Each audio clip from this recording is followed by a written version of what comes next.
अमरकंटक घूमने। और बहुत ही अच्छा लग रहा है अपने दोस्तों के साथ।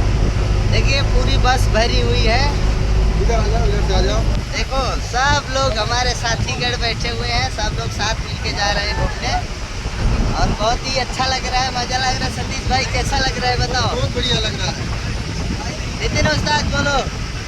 हाय, अमरकंटक जा रहे हैं। राजकिशोर भाई ये हमारा दूसरा ट्रिप है।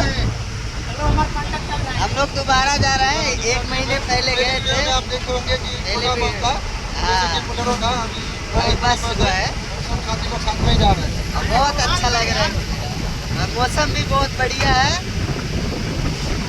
सुग्रीम भाई बोलिए। देखिए हमारे भाई है, वो काफी टेंशन में लगे हैं। जब उनका मन नहीं था उनको जब